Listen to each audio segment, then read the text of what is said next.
4 step ये हैं, active step ये हैं, एक्टिव 4 स्टेप टोटल हैं। पहले मैं जरा वो ले लेता हूँ, भूल-भुलैया की तस्वीर यहाँ पे लिखा जो है। यहाँ से शुरू है हमारा ट्रैवल ऊपर का भूल भुलैया का। तो 80 स्टेप्स ये हैं और इसके साथ ऊपर कितने हैं? 80 ये हैं। हाँ। 45 से भूल भुलैया स्टार्ट। चलिए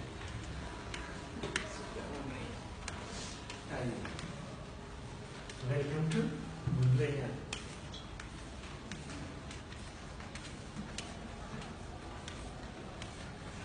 कोई आज तक यहाँ के भूला भी है रास्ता, ऐसे ही नाम है? जी सर, भूल जाते हैं सर।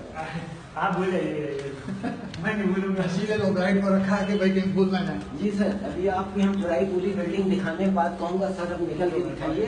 आगे हम पीछे आगे आइए सर। आप अकेले छोड़ा जाएगा। अब देखिए ये 100 नंबर याद रखिएगा, 100 नंबर रेड कलर का। अच्छा, पूरी बिल्डिंग घूमने का भूल भुलैया यही रास्ता जाने का और यही आने का, और कोई रास्ता नहीं। लौटते समय आपसे ट्राई लूंगा, ये निकल के आने के लिए आप ढूंढते रह जाइएगा और ये मिलेगा नहीं। अच्छा। आइए तरशील लाइए। ये बता दे। टार्च जला लिएगा अपनी। हैं? टॉर्च की जरूरत है? हाँ हाँ। अंदर दे रहे हैं।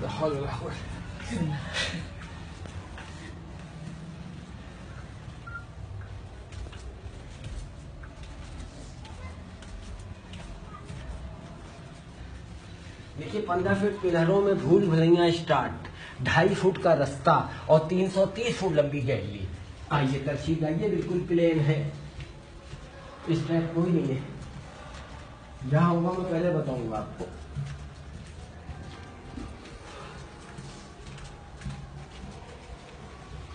हाँ, ये तो वाकई ऐसा है। आइए,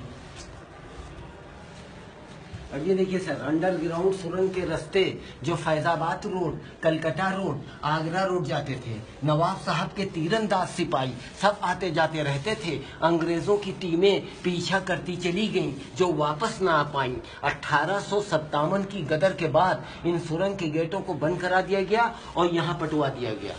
अच्छा, आइए सर, 1 स्टेप डाउन। बिस्मिल्लाह।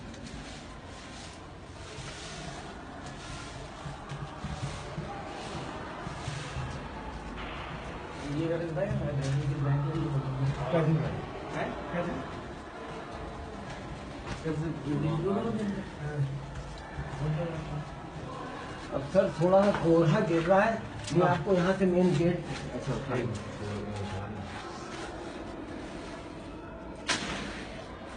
यहाँ कारपेट भी चाहिए। हाँ हाँ, कारपेट बिछने वाली है, सब आगे ही नीचे रखी है। सब खराब हो जाएगी। क्यों? मट्टी से। हाँ, मिट्टी तो दीवारों को गिरता है। अब सर देखिए, यहाँ से 900 फीट दूर इस गेट के बाहर कोहरा दिख रहा है, बाहर वाला गेट, दोनों गेट आपको दिखते हैं, मेन गेट का। और जो भी रोड से उतरता, डामर रोड पे गाड़ी से, वो यहाँ से दिखता कि कई लोग आ रहे हैं, कैसे कपड़े पहने, कैसी गाड़ी से उतर रहे हैं। आप सबको देख सकते थे, आपको कोई नहीं देख सकता। नवाब साहब के तीरंदाज सिपाही अंग्रेज दुश्मनों को देख लिया करते थे यहाँ से। उस जमाने में अंग्रेजों की रेड वर्दी हुआ करती थी, नवाब साहब के सिपाहियों की ब्लैक। अच्छा अच्छा, आइए तरशील आइए सर इधर।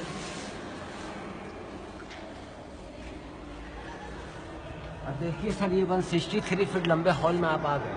अब सामने आप खड़े हो जाइएगा और अपोजिट हम चले आएंगे। वहाँ से मैं माचिस की तीली जलाऊंगा और आपको आवाज़ वहाँ सुनाई देगी, लगेगा कोई पटाखा छुटाई दिया आपको। अच्छा। तरशील ले आइए।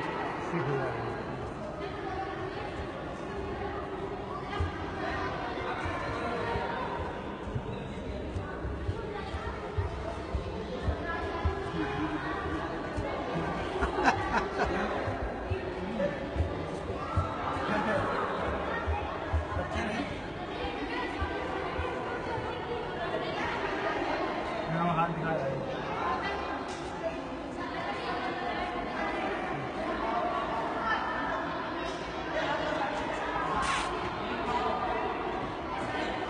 आवाज तो आई,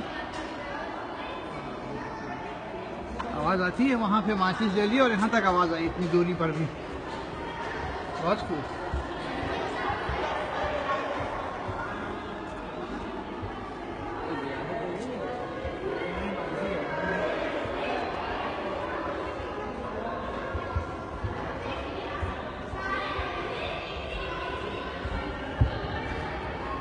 आवाज आई थी मुझे। आई थी सर हाँ आवाज। ये बहुत जबरदस्त। अब देखिए सर आवाज यूँ आई थी, ये हीरे वाले लाइट इसमें फंस के आवाज आई थी। अच्छा इसमें आवाजें जो है। अच्छा अच्छा अच्छा। अब देखिए सर ये रोशनदान है, हाँ यहाँ से लाइट इन जगहों से आई और इन जगहों से ये बाउंस होकर नीचे स्टोरियों में जा रही है। हाँ। क्योंकि उस जमाने में कोई लाइट बिजली नहीं होती थी जब ये बिल्डिंग को बनाया गया। सही बात है जी।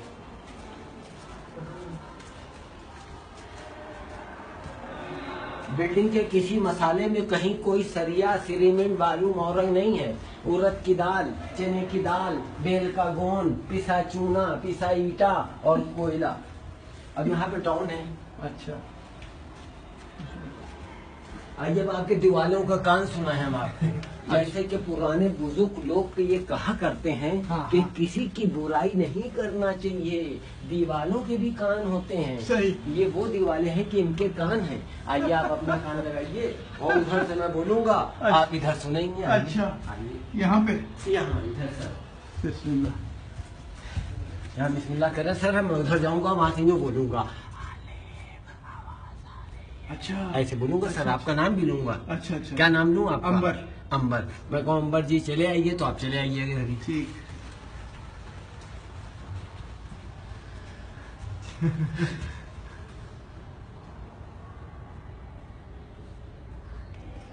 ये मैं दीवार में कान लगाया हुआ हूँ और गाइड जो हैं दूसरी तरफ से बोल रहे हैं मुझे बुलाने के लिए।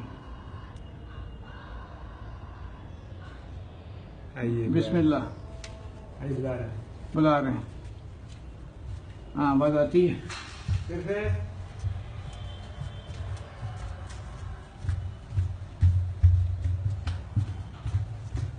चलने की भी आवाज धप धप आती है, पता नहीं किस तरह से कंस्ट्रक्शन है।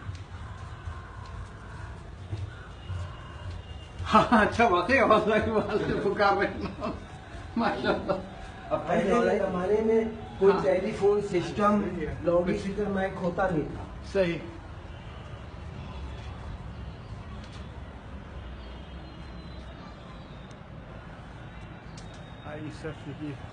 हैं ये क्या चीज़ है? ऊपर का है ना? ऊपर का हिस्सा है भूल भुलैया का।